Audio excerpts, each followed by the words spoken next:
दोस्तों हमारी दुनिया लाखों जानवरों और जीव जंतुओं से भरा पड़ा है, जिसमें अलग अलग तरह के कई छोटे बड़े प्राणी पाए जाते हैं। ऐसे ही दोस्तों आज के इस एपिसोड में हम बात करेंगे दुनिया के 7 सबसे बड़े और लंबे जानवरों के बारे में, जो शायद आपको नहीं पता।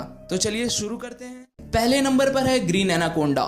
यूं तो दोस्तों एक से बढ़कर एक भयंकर एनाकोंडास और सांपों को देखा गया है, लेकिन अगर बात की जाए दुनिया के सबसे बड़े सांप की, तो वह है साउथ अफ्रीका में मिला 25 फुट लंबा ग्रीन एनाकोंडा, जो 25 फीट लंबा और 250 किलो भारी है। लेकिन दुख की बात यह है कि इस ग्रीन एनाकोंडा की मौत कुछ साल पहले ही हो चुकी है और इसका कंकाल टोक्यो जापान में national museum of nature and science में रखा गया है। दूसरे नंबर पर है टॉलेस्ट डॉग। ग्रेट डेन नस्ल का यह जेउस नामक डॉग दुनिया के सबसे लंबे डॉगों में से एक है, जो 44 इंच लंबा और अपने आप को 7.5 फीट तक स्ट्रेच कर सकता है।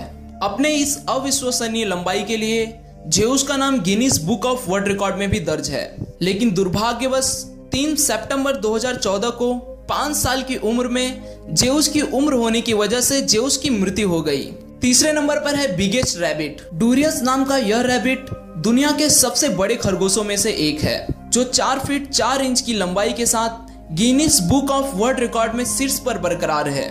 लेकिन आने वाले समय में इसके अपने बेटे जेब से इस मुकाबले में सामना करना पड़ सकता है। जेब 4 फीट कुछ इंच लंबा है। चौथे नंबर पर है बिगेस्ट एलिगेटर। 15 फीट 9 इंच लंबे इस भारी भरकम घड़ियाल का शिकार किया था अलाबामा के स्ट्रोक फैमिली के 5 सदस्यों ने। 458 किलो इस अमेरिकी घड़ियाल का शिकार करने में इन 5 सदस्यों को 5 घंटे से भी ज्यादा समय लगे थे। माना जाता है कि यह घड़ियाल 24 से 28 साल पुराना है। इसके अवशेष आज भी अमेरिका के Montgomery zoo's Mann wild life learning museum में देखे जा सकते हैं। 5वें नंबर पर है largest Japanese spider crab. Japanese spider crab के नाम से मशहूर यह क्रैब दुनिया में अपने सबसे लंबे टांगों वाले स्पाइडर क्रैब के रूप में जाना जाता है, जिसकी लंबाई 12 फीट है और वजन 19 किलो है। माना जाता है कि इस प्रजाति के क्रैब 30 से 70 साल तक जीते हैं। तो दोस्तों आज की वीडियो यहाँ तक थी। मुझे उम्मीद है आप इस वीडियो को पसंद करेंगे। अगर आपको इस वीडियो से थोड़ी सी भी मालूमात मिली हो तो इस वीडियो को लाइक कर दें। ऐसी मजीद और दिलचस्प वीडियोस देखने के लिए चैनल को सब्सक्राइब कर दें। सब्सक्रिप्शन बटन के साथ बेल आइकॉन को भी क्लिक कर दें ताकि आपको रोजाना वीडियो मिल सके। कल मिलते हैं एक और न्यू वीडियो के साथ। तब तक अपना और अपनी फैमिली का बहुत ख्याल रखें। अल्लाह हाफिज।